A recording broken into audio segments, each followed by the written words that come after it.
occasionally, maybe once a week, or just depending on how the receptiveness goes, and just see if y'all have any questions or anything that you'd like to type into the chat or talk about or anything like that, because it feels weird going live, to be completely honest, for one, but two, I'm not familiar with really live streams or anything like that, and just wanted to kind of try and see what the receptiveness of this was going to be. And maybe Tuesdays will be the day that whenever it's time to go for a walk or just be outside or anything like that, but maybe this would be the time to do weekly live streams. Tuesdays around noon Central Time. What do y'all think? Anybody that jumps into the chat, just go ahead and type it in the comments below, and let's see what we could find interesting from all this. I'm just going to be talking about different things that are going on at work and life and things in general. Just keep it casual, and then I'd like to know what's going on in y'all's lives as well too. So feel free to just type into the comments and drop down into the chat of what you're up to, what you're eating for lunch, if it's lunchtime, for where you're at, and just how your day's been going. So there's a lot of dry eye stuff out there, right? And a lot of symptoms that I see, a lot of people having dry eye, meibomian gland dysfunction, are dryness, scratchiness, wateriness, irritation, light sensitivity, blurriness, feels like maybe there's sandpaper underneath their eyelids or anything like that. And a lot of times it can sound weird whenever we talk about dryness, yet your eyes are watery. It sounds kind of backwards, doesn't it? That like, why are my eyes dry, but they actually feel watery? Well, a lot of times it's because you don't have enough oily tear film, watery tear film. You're having too much watery tear film that is actually kind of creating a frictional rubbing irritation surface response to cause excess tearing, which is due to high inflammation levels. And recently, there's been a big debate when it comes to dry eye stuff in our field, meibomian gland dysfunction. And what does it mean when we talk about meibomian gland dysfunction in the sense of, are we able to regenerate the meibomian glands, or are we just simply reactivating them? Are we kind of waking them up from like a sleepy-like state? And there's docs all over the board with this. Like, some say, yes, this is clearly regeneration. Others say, no, this is more of a reactivation. And we're kind of seeing a little bit of evidence of both, but we don't really have a conclusive answer yet as far as what that actually is. Now, a lot of times when I do this stuff, whether it's IPO, low-level light therapy, or meibomian gland expression, or blepharo microexfoliation, or anything like that, the evidence I've been seeing is that, yes, there's a lot of people's glands that are short. There's a lot of people's glands that are giving them a lot of problems. And maybe, just maybe we're reactivating glands instead of regenerating and bringing new life into glands. Because what is IPO? What is low-level light therapy actually doing? Well, low-level light therapy is also known as photobiomodulation, which means you're just shoving a ton of light-based energy into the mitochondria of every single cells and stimulating more activity and energy. And that actually causes the cells to remove inflammation. That actually causes cells to clear out a lot of waste products that they've been harboring and built up. So I think it's reactivation, but it could be regeneration, honestly. And when we open the glands up more with these light energy devices, that causes the glands to lengthen back. That causes them to produce more qualitative, higher based oil and lipids and omega-3s and things that you consume on a daily basis. That's what I think is happening, maybe. But then again, we're still learning about this. And I'll talk more about it in the coming future, but there's been a lot of deep dive classes in this stuff and continuing educations on this topic and research and imaging. Artificial intelligence is even being used into this now. And it's really amazing to be able to show everybody, well, patients, specifically family, friends, loved ones, things of that nature, of what it looks like, of what their glands looked like before they got started with any of these little treatments or procedures, and then where they're at now. So we're learning a lot about this stuff. And I see quite a few people, or some people have jumped into the chat and the conversation. Hey y'all, just out for a walk during lunch, and thought I'd start up these Tuesday live streams around noon Central Time, just for Q&A, or if y'all had any eye questions, or just kind of wanted to keep it casual and just see where things are at for your lives and what you've been up to with all stuff. So dry eye is a big thing that I've been seeing a lot of this recently. What's another thing that I've been seeing? Well, there's been a lot of questions about cataracts I've been getting recently. Like, what are they? How do they work? And why do they cause me vision problems? Well, it's a cloudiness and a haziness and an opacity blockage of the lens that makes it more difficult for someone to see far away, up close, everything like that. A few more people jumping in. And hey, to those of you that are in the comments, looks like Liam maybe a few others. How y'all doing? So you can have like a nuclear cataract, you can have a cortical cataract, you can have a Christmas tree cataract, you can have a posterior subcapsular cataract, say that 10 times fast. All different kinds that will give a lot of people a lot of different issues. And usually when it becomes symptomatically bad enough, that's when we'll refer someone, excuse me. That's when we'll refer someone to the ophthalmologist, the eye surgeons that do the cataract surgeries. Because optometrists like myself do not do the cataract surgeries, but ophthalmologists do the cataract surgeries. And sorry, my screen's a little dim right now, maybe because it's really bright and it's working hard. So I think this is, I hope I'm saying this right, Jose Zapata. Hi.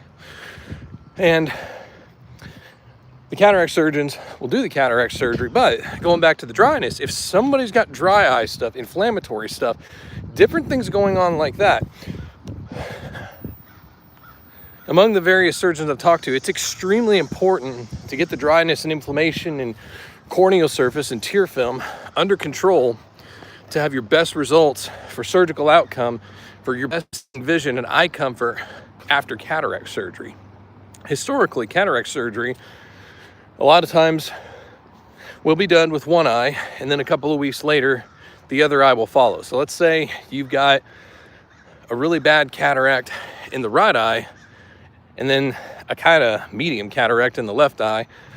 A lot of times, most surgeons will opt to do the right eye first, and then a couple of weeks will go by, let the right eye recover, and then the left eye will follow suit. But it's been interesting in a lot of the CE classes I've been listening to that there's a lot of places, or not at least around here, but there are more places that are beginning to adopt a bilateral same-day cataract surgery, not evaluation, surgery. So that means getting both eyes done in the same day.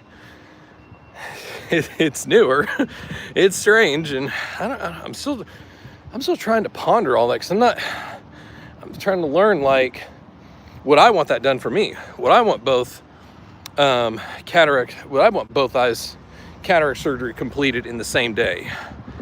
I don't know. But the evidence is showing that people are recovering well from this. It's just kind of weird to think about how you're completely visioned out after cataract surgery and you won't be able to see that well.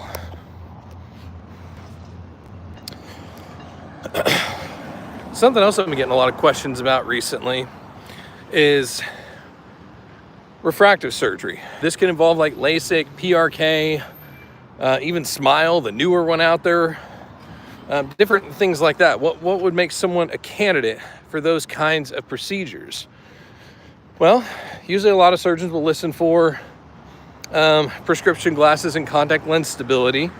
Usually someone will need to be over the age of 18, not simply purely for adult reasons and all that other stuff, but stability of prescription is what a lot of the surgeons are looking for. And a lot of times during the teenage years, you throw hormones, you throw all this stuff into the mix of what can cause eye changes, corneal changes, eyeball lengthening changes, all that other stuff. And that can give someone instability in their prescription as their eyes change throughout their youth and adolescence. Whereas once they get into adulthood, things can kind of stabilize at least for a while. Then usually when a lot of people hit 40s, their up close vision will become a little bit, actually a lot bit reduced, where they feel like they have to kind of hold things really far away like this, or they can't see the menus that well at the restaurants, or have a hard time seeing on their computer screens, things of that nature. So what about y'all? What questions do any of you have about any of this stuff?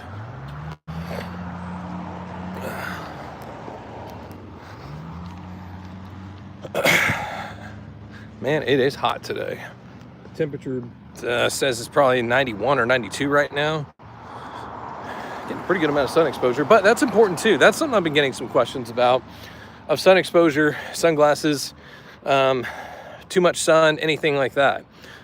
So when we talk about the UV radiation spectrums, you got UVA, UVB, UVC, and you got a whole bunch of other ones too. You've got gamma, you got X-ray, you got infrared, you got a whole bunch of different ones. But for the purposes of us, we'll stick to UVA, UVB, and UVC. A lot of your sunglasses, prescription or non-prescription, depending on who makes them, will a lot of times say that they're UVA, UVB protected. And UVC is often blocked by the ozone on top of us in the atmosphere. But if you want to talk about, let's say you don't have UVA or UVB protection from ozone, atmosphere, sunglasses, prescription glasses, contact lenses, anything like that. So let's say what happens when all three of those get through and hit your eye. Which structures get impacted the most depending on what level of UV radiation you're looking at. So you've got UVA, which is going to be mostly absorbed by the retina, the back of the eye. UVB, which will mostly be absorbed by the lens in the middle of the eye. And UVC, which will typically be absorbed by the cornea in the front of the eye. Now, when it comes to sunlight, between these three spectrums and between these three anatomical structures, UVA, B, and C, and you got the retina, the lens, and the cornea, which one is often most impacted when it comes to cataract development? Like which structure is affected the most, and which UVA rating affects cataract progression and development the fastest, or the quickest, or the most acute?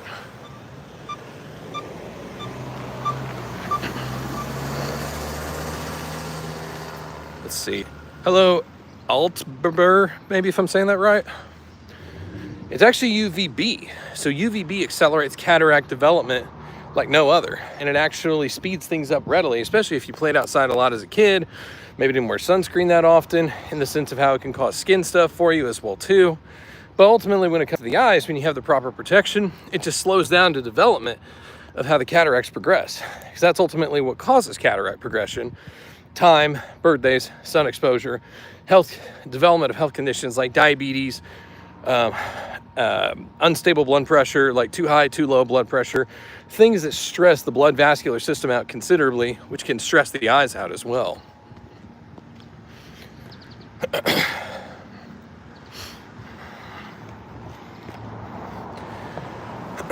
And a lot of people have been getting into asking a lot of great questions about contact lenses recently. And when it comes to contact lenses, you've got a couple of different options and styles. Obviously, you have your soft versus your hard. So we've got soft contact lenses and hard contact lenses. Soft contact lenses being monthlies, dailies, 2-week replaceables, extended wears.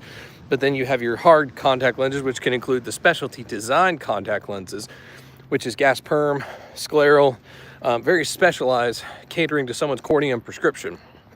And there's a lot of really fascinating technology coming out about all of this stuff. And I love being able to learn more about it. Are you a scientist? Well, probably by nature I am. I loved meteorology as a kid. That was my first career choice. No, I'm an optometrist, an eye doctor that does comprehensive eye examinations, all different kinds of things that me and my team are involved with as well too. But no, by scientists, I'm not in the laboratory. I'm seeing patients, I'm examining patients, and I'm taking care of their comprehensive eye health. But when it comes to all these nerdy, geeky, sciencey data, I love it. this could be even just from my passion hobby of just watching weather reports and seeing what low pressure systems do and high pressure systems do, all the way to what the latest research in eye health indicates. How are we using artificial intelligence? All kinds of things like that. But no, good question. So yes, you could say that I am a scientist by passion and my defaultiveness. But as far as what I do for work on a day in, day out basis or anything like that, you could say optometrists are scientists because we're investigating, we're researching, we're reevaluating what we were once taught and what's going to be best for patients now as far as medical health, eye health, systemic health, things that we see inside the eye that happen maybe before it can be detected throughout the rest of the body. Because it's really interesting when you look inside the eye. Like, we take a little condensing lens and a microscope called a slit lamp, and we look inside somebody's eye to see how their eye health is doing. And when you look at someone's eye health, let's say they have blood all over the place, like blood vessels leaking, things like that. The eye is a very unique and special place where you can view blood vessels in their unaltered state, meaning you can look at them without any special contrast dyes, without cutting skin open, without anything like that. You can get an idea for what could be happening throughout the entire body of somebody just based on looking at their retinas and based on what their systemic health is. For example, are they not taking care of their body very well? Are they consuming too many processed and ultra processed food items, drink items, things like that that are putting too much stress and inflammation on the blood vessels throughout the entire body? Does it hurt? I'm not sure what you're asking. If does it hurt? Eye examinations don't hurt, no, but it's just kind of bright lights that some people are kind of light sensitive, and some people feel like that it's just a lot, especially when you get a dilation of an exam, meaning that we put dilation drops in patients' eyes to better see what's going on in the retina, send a dilated examination report, things of that nature. But going back to what I was mentioning a few moments ago, looking inside the eye, looking inside the retina, or looking through the eye to the retina gives you a better idea of what's systemically happening in someone. Or if there's nothing going on, great, then there's nothing going on as far as any pathological health concerns. Now then you get things like glaucoma and macular degeneration that affect and directly impact the eye specifically, for whether the macula is literally breaking down or the optic nerve is thinning out or becoming overpressurized or whatever the case is to cause someone to not see as great. And there's some really fascinating research going on about doing optic nerve imaging, OCT fundus photos, of observing changes in the optic nerve over time and actually looking in to see if we can somehow utilize that data. Historically, we've come from monitoring it for optic nerve health conditions and over 270 known eye conditions. But are we able to see changes in the optic nerve that could indicate an early risk factor progression for a neurodegenerative condition like Alzheimer's, like frontotemporal dementia, things like that? Like, it's amazing for what could be coming to light with all this in sooner than we think. Looking at the optic nerve, looking at the health of all the tissue layers, the nerve basis. But what if we were to use that data and actually evaluate a nerve that we were to develop, examine if you're on a like that we're starting to see the technology change and how it's benefiting and blessing a lot of different people for what we get to look at when we look at your eyes. Anyway, all kinds of fascinating research about this. Speaking of research, there's even computerized and digital and change with your eyes, glasses, contact lenses, all that coming on in the near future. So that'll be pretty cool to watch as well too. What have y'all been hearing about? Any new technology, updated technology, groundbreaking technology, questions, or anything in the eye field that you may have heard of or that you'd like to maybe know more about, or maybe I could research it too. Excuse me.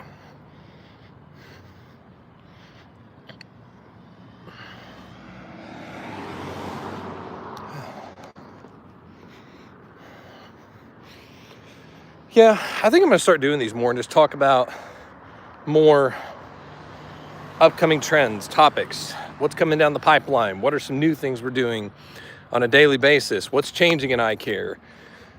And if y'all have any questions or just want to talk about daily life or anything like that, this would be a great time to do that. So I'm gonna start doing these on Tuesdays at noon, Central. That's Central, U.S. Central Time. And if you have any questions or wanted to talk about anything or have any future topics of suggestion you'd like to see covered in long form videos, just drop it in the comments and throw it in the chat, and let's knock it out and learn together. Let's try to spur one another. Let's sharpen one another. Let's grow together.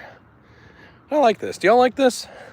If there's anyone in the chat right now, there probably isn't, but if there's anyone in the chat, just give me a thumbs up or a thumbs down if you like this or if you don't like this, or if you'd like to see more topics like this or live streams come out, because I thought about live streaming on other short platforms, but maybe eventually. But for now, I might start on YouTube and just see what happens and what grows from there.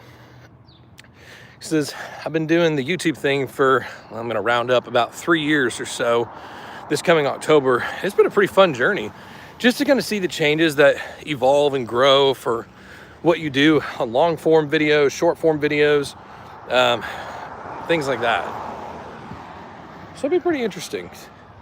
Yeah, I'm gonna go ahead and if you haven't already, go ahead and subscribe to the channel and tap the bell for notifications for whenever I go live on this, like this on Tuesdays. You can share this with your friends, family, anybody that you think would want to ask questions or curiosities or just talk about anything for that matter. Let's go for it. Let's see what happens on these Tuesdays. I'll try to build a consistent pattern on Tuesdays starting at noon U.S. Central Time, and we'll see what happens from there. I'll just do this during my walks, and we'll see what we can come about from all of this.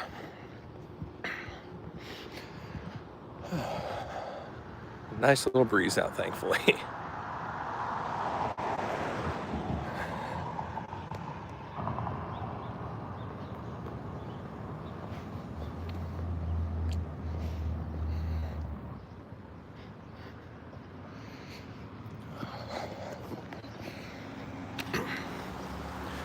I myself have dry eye, and some of this stuff like IPL, low level light therapy, gland expression, that's really been helping me as well too. It can help a lot of folks too. So it's important to have that discussion. It's important to talk about these things.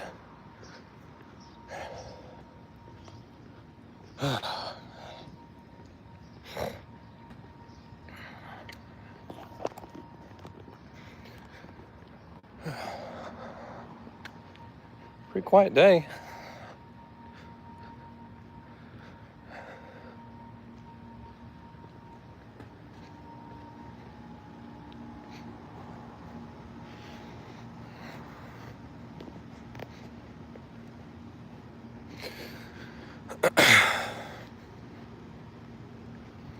Well, things seem to be slowing up on this live stream Q&A, but not bad for the first one. I honestly, I didn't think anybody would join on this first one. So thank y'all for have joined, and thank y'all for those that have just contributed comments and asked questions and things along the way with that. So I look forward to doing more of these and look forward to seeing y'all hop on. And if there's any, if you're just eating lunch and have any questions or just want to talk about stuff, let's just throw it in the comments and see what happens. But for now, I'll go ahead and sign off, and let's get back to our days and